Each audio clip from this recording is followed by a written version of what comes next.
안녕하세요.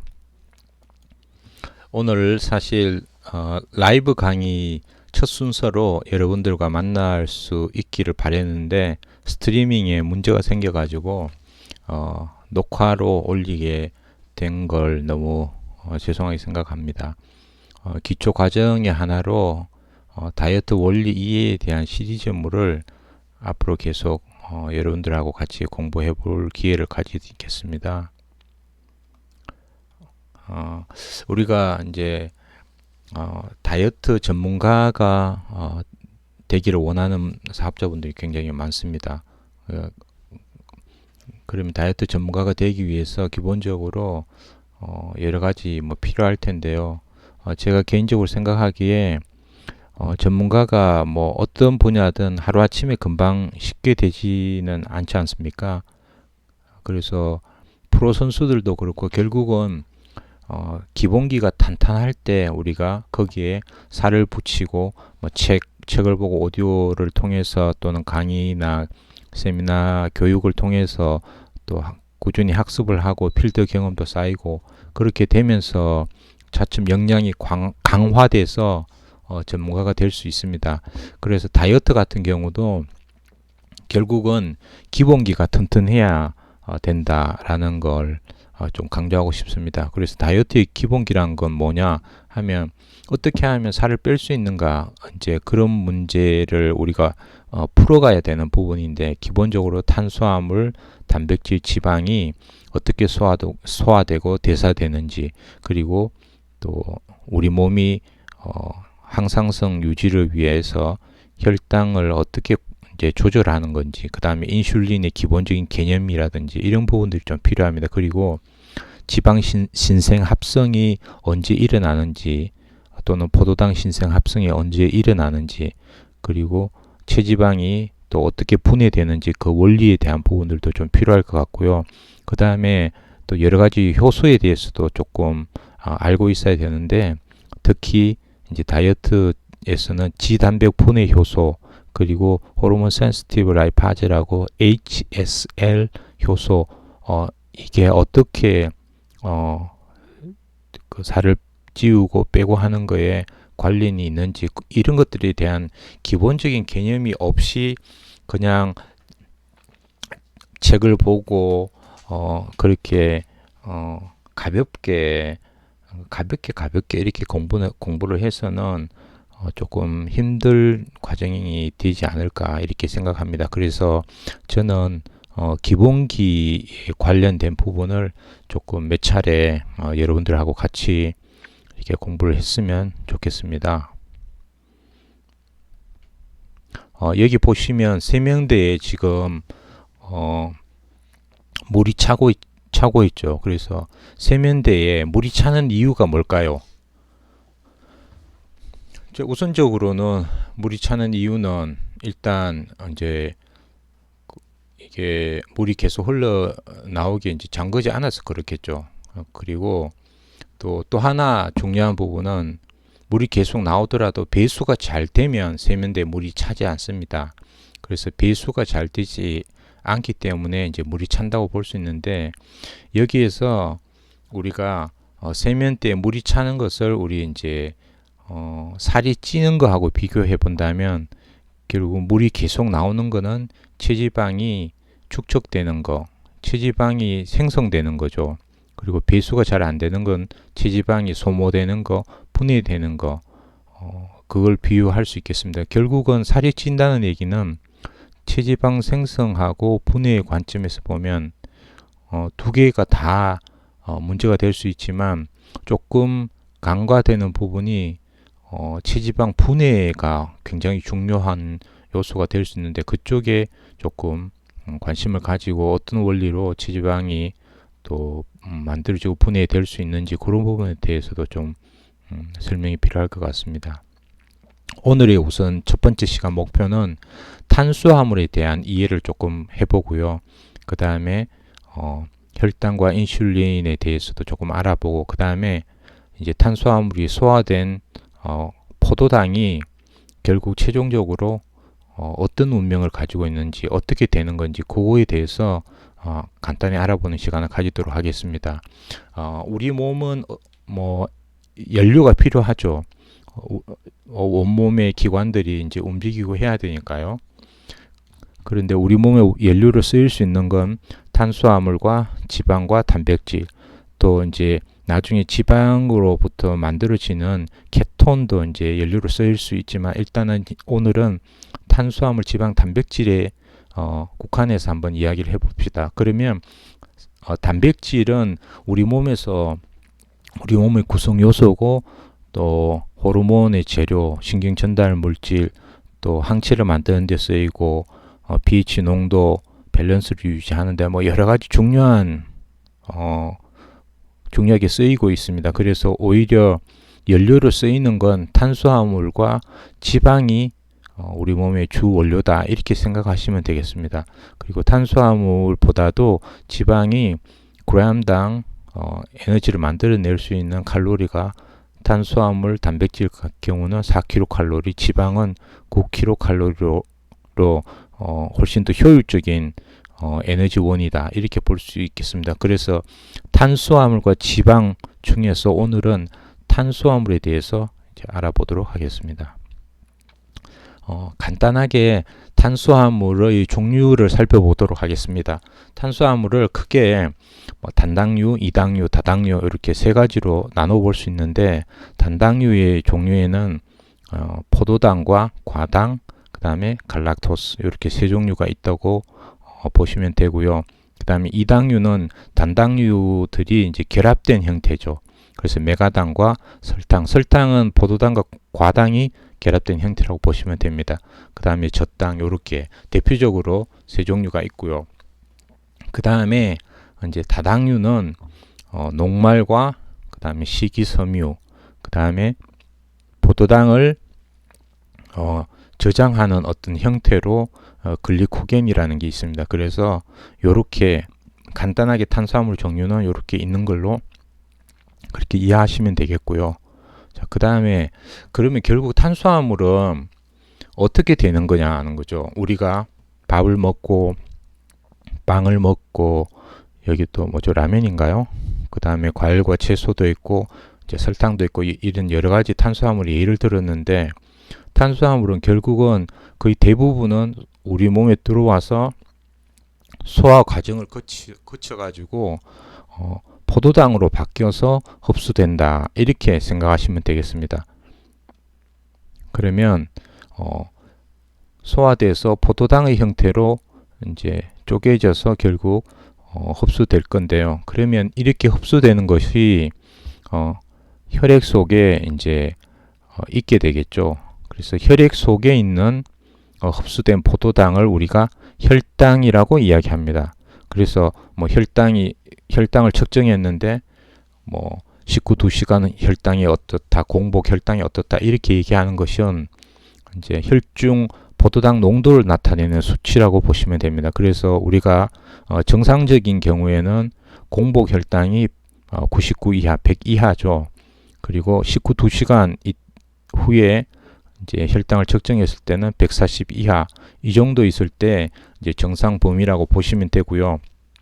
그 다음에 당뇨 전 단계가 있고, 이제 당뇨로 관리가 필요한 부분, 그래서 공복에 혈당 값이 126 이상이면 이제 당뇨다, 이렇게 봅니다. 그리고 식후 2시간 후에는 200 이상 수치가 이렇게 나올 때 당뇨로 이제 관리가 필요하다고 이렇게 보고 있습니다. 그 다음에 여기 이제 그래프를 보시면, 여기는 식사가 잘못됐습니다라는 책에 나오는 그래프인데요. 여기 보시면 이제 이렇게 스파이크가 생긴 게 있습니다. 그래, 이 경우는 어떤 경우냐 하면은 혈당이 이제 갑자기 치솟는 경우죠. 캔커피 같은 그런 청량 음료를 마셨을 경우에 마시어서 뭐 한 30분 정도 지나면서 혈당이 정상 혈당에서 지금 얼마로 치솟았나요? 150 이상까지 이렇게 이제 치솟았습니다. 그리고 조금 더 느리게 흡수가 돼서 혈당이 이제 올라가는 것이 중간에 보시면 이제 케이크 같은 단 음식이죠. 단 음식. 그 다음에 가장 천천히 소화 흡수가 돼서 혈당이 천천히 올라가는 경우가 여기서 이제 밥이나 빵, 상대적인 거라고 볼 수 있겠죠. 그래서 보시면 이제 캔커피 같은 청량 음료를 마시면 혈당이 급하게 치솟은 다음에 또 급하게 떨어지는 거죠. 그럼 이렇게 되면 이런 종류의 이제 탄수화물을 먹게 되면 먹은 다음에 바로 또 혈당이 떨어지기 때문에 이제 다시 배고픔을 느끼는 그런 현상이 일어난다고 볼 수 있습니다. 그래서 혈당이 이렇게 급격하게 짧은 시간 안에 상승하는 이런 부분은 건강에 이제 좋지 않다고 보는 거죠. 그래서 혈당이 이제 어느 정도 빠르게 이제 흡수돼서 올라갈 수 있는지에 대한 그 지수로 우리가 혈당 지수에서 GI 지수가 있습니다. 물론 GL 지수라는 것도 있지만, 그래서 어떤 식품들의 GI 이제 그 수치를 보고 빨리 이 음식을 먹으면 빨리 혈당이 올라간다. 좀 느리게 올라간다. 이제 이렇게 분류를 할 수 있습니다. 그래서 좋은 탄수화물이라고 하면 현미밥, 또 통과일, 채소, 해조류 이런 거 말씀드릴 수 있고요. 그 다음에 이제 밀가루라든지 특히 가공식품, 설탕이나 액상과당에 들어있는 이제 이런 음료 같은 거, 가공식품들은 대부분 나쁜 탄수화물이다. 이렇게. 그래서 결국 건강하기 위해서 물론 다이어트하고 관련해서도 우리가 좋은 탄수화물을 선택해서 식이 조절을 하는 거, 그것이 굉장히 중요합니다. 대부분은 다이어트 하면 많이 먹느냐, 적게 먹느냐, 이제 이런 걸 좀 더 관심을 가지는데, 사실 많이 먹느냐, 적게 먹느냐, 이런 부분도 칼로리 관점에서는 중요할 수도 있는데, 좋은 음식을 선택해서 먹는 거, 이런 부분이 사실 훨씬 더 중요하지 않을까, 그렇게 생각을 합니다. 그래서 이제 결국 이렇게 탄수화물을 섭취해서 포도당으로 소화가 돼서 우리 몸에 들어와서 이제 혈액으로 혈중 포도당이 형성되어 있을 때, 이제 우리 몸의 췌장에서는 인슐린이라는 호르몬이 분비돼서 혈중에 이런 포도당을 이제 처리할 수 있도록 도와주는 호르몬이다. 이렇게 생각하시면 되겠습니다. 그래서 혈당이 높을 때는 인슐린이 많이 분비되고, 그래서 정상 혈당을 유지할 수 있도록 포도당이 세포 안으로 유입될 수 있도록 그렇게 도와주는 호르몬이다. 이렇게 생각하시면 되겠습니다. 그래서 고혈당일 때 인슐린이 많이 분비돼서 혈당을 낮춘다. 이렇게 우선은 오늘은 그렇게 간단하게 기본적인 개념만 이해하는 것으로 이렇게 하겠습니다. 그 다음에 결국 그러면 포도당은 우리 몸에 들어와서 어떤 운명을 가지게 되느냐, 어떻게 되느냐는 거죠. 그래서 크게 이제 세 가지로 볼 수 있는데, 첫 번째로 포도당은 우리가 이제 에너지원으로 이제 사용된다는 거죠. 그리고 두 번째는 글리코겐이라는 형태로 이제 주로 간과 근육의 글리코겐의 형태로 바뀌어서 이제 저장이 됩니다. 그리고 세 번째는 또 포도당이 지방으로 전환돼서 이제 저장되는 요 세 가지의 경우가 있습니다. 그래서 각각의 경우에 대해서 조금 더 살펴보도록 하겠습니다. 네, 포도당이 에너지로 쓰이는 과정은 어떻게 되느냐? 이제 혈액에 있는 포도당이 인슐린의 도움을 받아서 세포 안으로 들어오게 되면 결국 세포 내에 있는 에너지 발전소라고 하는 미토콘드리아에서, 여기 보시게 되면 이제 TCA 회로라고 하는 좀 복잡한 과정이 있습니다. 크랩스 사이클이라고 하는데, 이 과정을 거쳐서 결국 이제 ATP라는 게 만들어지고, 이 ATP가 이제 세포가 에너지원으로 쓰게 되는 거죠. 그래서 포도당이 세포 안으로 유입하게 돼서 미토콘드리아에서 ATP로 전환돼서 에너지로 쓰인다. 그것이 이제 가장 첫 번째 중요한 포도당의 운명 중에 첫 번째라고 보시면 되고요. 그 다음에 이제 이렇게 혈중에 있는 포도당이 세포들이 다 받아서 에너지원으로 쓰는데 탄수화물을 이제 과하게 이제 섭취한 경우 있을 수 있겠죠. 그러면 잉여 포도당이 생기게 됩니다. 그러면 이제 남는 포도당과 또 과당 이런 단당류는 간에서 지방으로 바뀌는 이제 우리가 이야기하는 지방 신생 합성이라는 것이 일어나게 됩니다. 그래서 결국은 포도당이 지방으로 간에서 바뀐다는 거죠. 그렇게 되면 결국 잉여 포도당이 많을수록 지방 생성이 많이 된다는 얘기죠. 그러면 당장 간에서는 이제 지방간이 생길 수 있고요. 그리고 이 지방으로 바뀐 간에서 지방으로 바뀐 중성지방 형태로 다시 또 혈류를 타고 나가서 지방세포를 만나게 되면 거기서 이 중성지방을 지방세포가 받아서 결국 이제 축적을 하게 되면서 체지방이 늘어나게 되는 거죠. 그래서 지방간이 생기고 비만이 생기는 이유가 이제 결국 근원을 따져보면 탄수화물의 과잉 섭취 거기에 기인할 수 있다. 이렇게 생각하시면 되겠습니다. 자, 그래서 포도당의 운명을 그림으로 조금 제가 정리를 해봤는데 일단 첫 번째는 혈당을 유지하는데 결국 혈당을 유지한다는 얘기는 이제 우리가 혈압 같이 또 체온 같이 우리 몸은 항상성을 유지하려고 노력을 하는 거죠. 그래서 이 혈당을 유지해서 에너지원으로 쓰이는데 가장 중요한 그 에너지원이 뇌와 신경세포, 즉 혈구는 주 에너지원으로 포도당을 씁니다. 그래서 밑에 그림 보시면 우리가 탄수화물의 여러 음식들을 먹게 되면 결국 소화 과정을 거쳐서 포도당으로 이제 소장에서 바뀌게 되고 그 이제 포도당으로 소화된 탄수화물이 포도당 형태로 이제 간에 유입되게 되고 그 다음에 간에서 처리 과정을 거쳐가지고 기본적으로 이제 혈액을 다시 통해서 뇌로 가거나 또 온몸으로 가서 필요한 이제 에너지원으로 쓰이는 거죠.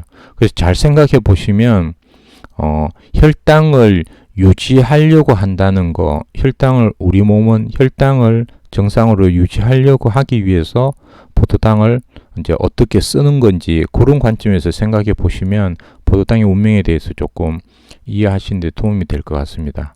그리고 나서 남는 포도당은 어떻게 되느냐 하면 아까 설명드린 것처럼 글리코겐의 형태로 바뀌어서 간과 근육에 저장이 됩니다.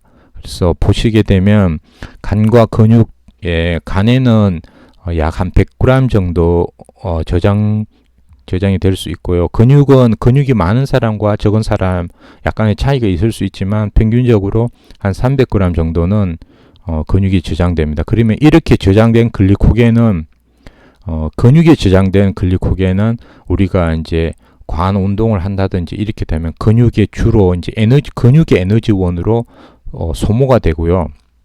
그 다음에 간에 저장된 글리코겐은 용도가 있는데 간은 임시로 글리코겐이라는 형태로 저장을 해 두었다가 만약에 우리 몸이 굶게 된다거나 이렇게 될 경우에 혈당이 이제 떨어지게 되면 항상성 유지를 하려면 혈당을 정상으로 높여줘야 되죠. 그럴 때 간이 이 글리코겐을 다시 분해해서 포도당으로 바꿉니다. 그렇게 해서 혈류를 내보내게 돼서 정상 혈당을 만드는 역할로 이제 글리코겐을 간이 이제 글리코겐이라는 형태로 저장해 둔다는 거죠. 그리고 또 이제 이렇게 글리코겐으로 저장되는 거 외에 또 남는다. 잉여 포도당 같은 경우는 이제 간에서 지방으로 이제 신생 합성이 일어나서 결국 지방이 만들어진다는 거죠. 그래서 간에도 저장이 되면서 지방간도 이제 유발하게 되고 그 다음에 다시 간에서 혈류로 방출이 되면 이 중성 지방을 나중에 과정을 거쳐서 이제 지방편에 제가 그걸 설명을 드리겠습니다.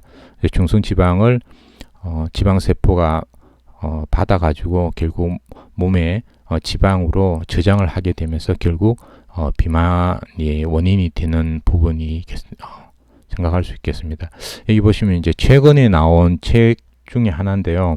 케톤 혁명이라는 책을 보시면 이게 우리가 정상세포하고 암세포의 차이가 뭐냐 하면 크게 이제 차이가 정상세포와 암세포의 차이는 암세포가 포도당을 너무 좋아한다는 거예요. 정상세포의 한 3배에서 8배 정도 이렇게 좋아한다고 알려져 있습니다. 그래서 탄수화물이 포도당으로 바뀌어서 흡수가 될 때 정상세포보다도 3배에서 8배 정도 암세포가 이제 흡수를 너무 좋아해서 많이 흡수하게 되니까 정상적인 세포들은 사실은 거의 굶어 죽는 거나 마찬가지인 거죠. 암세포가 다 먹어버리니까. 그렇죠. 그래서 이제 쇠약해진다 이렇게 볼 수 있습니다. 그런데 놀라운 사실이 학자들이 이제 오랫동안 연구해서 밝혀낸 게 이제 지방에서 케톤체가 이제 만들어져서 이게 연료로 이제 쓰이게 되는 게 이제 뭐 저탄고지에서 많이 이야기하고 있습니다. 그래서 우리가 탄수화물 섭취를 좀 줄인다면 이 메커니즘이 몸에서 작동이 되게 되는데 이거는 정상세포는 이 케톤이라는 걸 에너지원으로 쓸 수 있는 거죠. 쓸 수 있는데 암세포는 이 케톤을 에너지원으로 쓰지 못하는 거예요. 그래서 굶게 되는 거예요. 결국은 연료가 없으니까 이제 케톤을 이용할 수 없으니까 이 암세포가 정식도 막아주게 되는 거죠. 그래서 탄수화물을 적절하게 조절하는 거, 뭐 이제 간헐적 단식이라든지 뭐 여러 가지 단식 방법, 그 다음에 이제 저탄고지 같은 그런 식이요법을 이용해서 케톤을 우리 몸의 연료로 이제 활용하는 그런 방법은 통해서 암까지 치료해내는 그런 일들이 있을 수 있습니다. 그래서 탄수화물이 굉장히 여러 가지 탄수화물에 대해서 공부를 해보시면 굉장히 재미있는 것들을 많이 알 수 있습니다. 자, 그러면 오늘 요약하면 첫 번째 우리가 오늘의 목표가 3가지 이야기 말씀드렸습니다. 탄수화물에 대한 기본적인 이해 조금 되셨습니까? 물론 이제 이미 잘 알고 계시는 분들은 너무 쉬운 내용이고 기본적인 내용이어서 복습하셨다 생각하시면 될 것 같고요. 혈당과 인슐린 오늘 간단하게 기본 개념만 설명드렸는데 다음에 인슐린에 대한 부분이 체지방 분해와 또 축적 저장에 미치는 영향 그런 부분은 차츰 다음 시간에 또 설명드리기로 하고요. 그 다음에 오늘 이제 제일 중요한 포인트는 포도당의 운명이 어떻게 되느냐는 거죠. 3가지 포도당의 운명 기억나십니까? 네, 그거 기억하셨다면 오늘 학습은 잘 이루어진 것으로 그렇게 생각하시면 되겠습니다. 그러면 오늘 첫 시간은 이 정도로 마치고 다음 시간에는 지방의 이해와 다이어트에 관련해서 또 만나보도록 하겠습니다. 네, 오늘 함께 해주셔서 감사합니다.